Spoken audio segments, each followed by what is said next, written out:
Jean-Christophe est chargé d'affaires au CTTM, le Centre de transfert de technologie du Mans. Responsable du département acoustique et vibration du CTTM, Jean-Christophe travaille avec son équipe dans le domaine du transfert de technologie et de la prestation de services.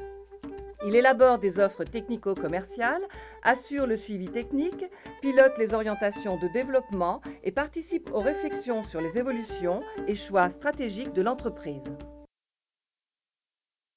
Je suis en charge en fait, de l'équipe acoustique, donc j'ai à la fois une mission d'encadrement de l'équipe qui inclut en fait du reporting auprès de la direction, et j'ai également aussi une fonction de chargé d'affaires, donc d'ingénieur acoustique au sein de cette équipe. Concernant les thématiques scientifiques qui sont traitées au CTTM, on va retrouver beaucoup de thématiques que l'on trouve au LOM, donc au laboratoire d'acoustique du Mans, puisque le CTTM a été créé justement pour prendre le relais en termes de transfert de technologie de ce qui se fait au LOM. Donc on trouve des choses, des thématiques qui portent sur les matériaux acoustiques, donc les mousses, les feutres, où là il y a beaucoup d'essais de caractérisation et de simulation. On va travailler aussi beaucoup sur l'électroacoustique, alors ce qu'on appelle vulgairement les haut-parleurs et les microphones. Mais ici au CTTM, on n'est pas du tout dans l'application de type hi-fi ou prise de son, c'est vraiment je prends un haut-parleur parce que j'ai besoin de faire du bruit pour faire du mesure, et je prends un microphone parce que je veux mesurer. On travaille aussi en aéroacoustique, donc c'est typiquement les essais en présence d'écoulement, donc l'application mesure de silencieux, mesure d'échappement.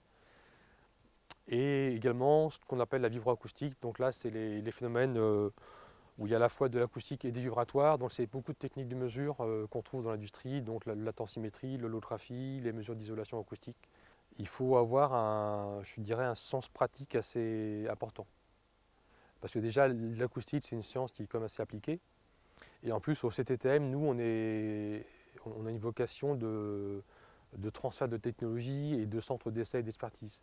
Donc on a très peu d'activités de calcul de simulation, mais c'est plus des choses de développement et d'essai. Donc il faut avoir un sens assez pratique pour à la fois conduire des essais pertinents et puis assurer le développement d'outils ou de méthodes de mesure. Donc c'est comme des choses qui sont beaucoup expérimentales, beaucoup appliquées.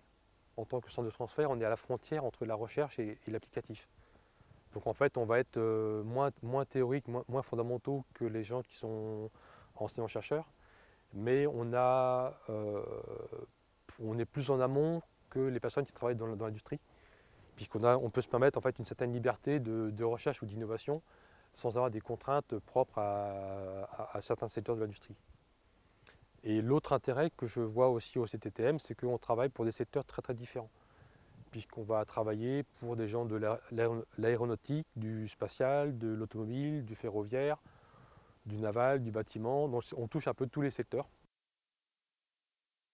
Moi j'ai fait un parcours qui est essentiellement universitaire, donc qui s'est terminé par un doctorat en fin de cursus en licence et maîtrise, où il y a eu des matières en fait, qui traitaient un peu de l'acoustique et d'autres techniques comme le traitement du signal, et je me suis rendu compte que c'était ce qui m'intéressait.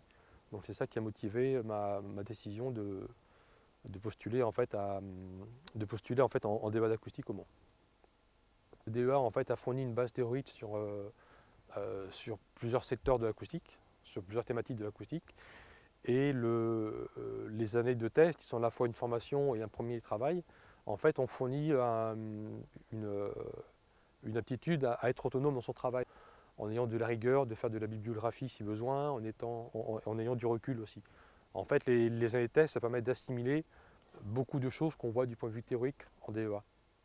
Maintenant, je pense que la filière scientifique entre le DUG et la maîtrise, il y a très très peu de choses qui me servent, mais par contre, ça inculque quand même, je pense, une façon de réfléchir, une façon de penser qui est liée à l'enseignement.